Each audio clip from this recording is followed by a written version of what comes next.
Place maintenant à notre chronique du samedi. Retour sur info, on revient sur les émeutes qui ont éclaté en Tunisie.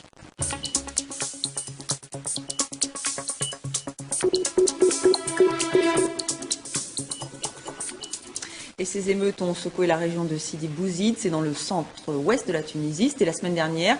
Il y a eu au moins 2 victimes, la dernière en date est morte vendredi de ses blessures. Alors souvenez-vous, c'est la tentative de suicide d'un jeune Tunisien le 17 décembre dernier qui a tout déclenché.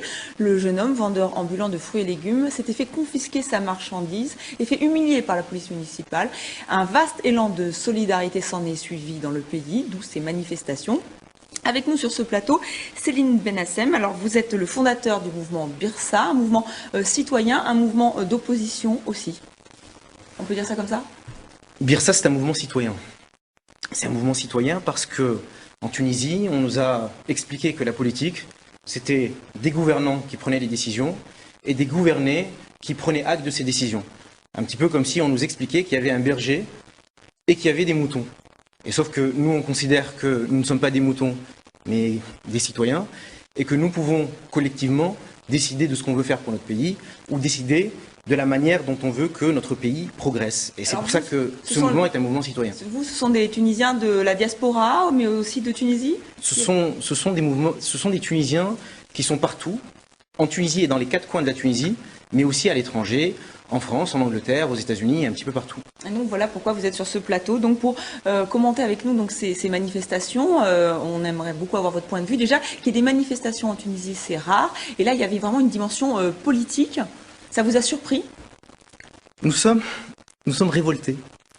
Nous sommes révoltés par l'état de délabrement des structures politiques, économiques et sociales dans le pays. Nous sommes révoltés de voir quelqu'un qui doit s'immoler par le feu avant qu'il n'y ait une réponse gouvernementale. On est révolté surtout et aussi de voir les réponses qui ont été apportées à ces manifestations. Oui. Vous, quand vous dites vous êtes révolté, le mouvement Birsa, mais aussi vous voulez parler là on sent qu'il y a vraiment une colère des Tunisiens, d'où ces manifestations qui sont très difficiles puisque elles sont réprimées d'habitude. Mais de toute la jeunesse tunisienne, et elle continue à être réprimée. Oui, elle continue. C'est-à-dire qu'après ces manifestations, la seule réponse qui a été apportée par le gouvernement, c'est un tout petit peu d'argent mis sur la table, comme si on pouvait racheter la dignité des gens et leurs aspirations à des conditions de vie décentes par un chèque.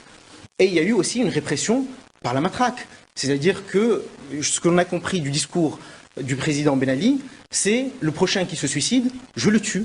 Mais le président Ben Ali, qui a vraiment pris en compte ces manifestations, vous pensez qu'il est inquiet puisqu'il est intervenu à la télévision, il a reçu les familles des victimes, il y a une inquiétude, il sent que son pouvoir peut se fissurer? Alors, je ne suis pas à la place du président Ben Ali, mais j'ose penser qu'il n'est pas inquiet.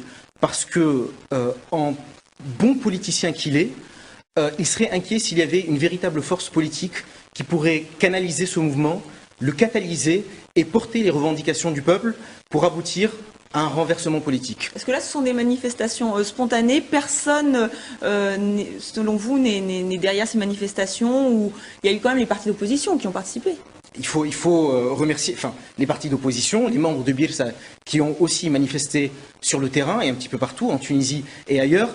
Les partis d'opposition et certains syndicats ont été là, ont été présents. Mais il y a une différence entre sortir et manifester et entre avoir la force nécessaire, suffisante, pour conduire un peuple au pouvoir. Donc vous pensez que ça ne va rien donner ? Pour l'instant, non. Et si vous me permettez de préciser ma pensée, ce qui manque fondamentalement en Tunisie, ce qu'on n'a pas, c'est un contrat social. C'est vraiment la première réponse à apporter. C'est-à-dire qu'on nous a privés d'une discussion entre les citoyens pour savoir la direction qu'ils voulaient donner à leur pays. D'un trait, Bourguiba, en accédant au pouvoir, a fait un contrat social qu'il a signé seul et il a décidé de ce qu'il voulait pour les Tunisiens. Ben Ali, en arrivant également au pouvoir, a signé une charte avec des mouvements d'opposition ou des prétendus leaders de l'opposition qui ont décidé à la place du peuple. Jamais le peuple ne s'est réuni pour décider de ce qu'il voulait. Et c'est absolument... Vous espérez changer les choses avec ce mouvement Birsa. Merci, absolument. Merci beaucoup Céline Benassem d'avoir participé à ce premier retour sur info de l'année.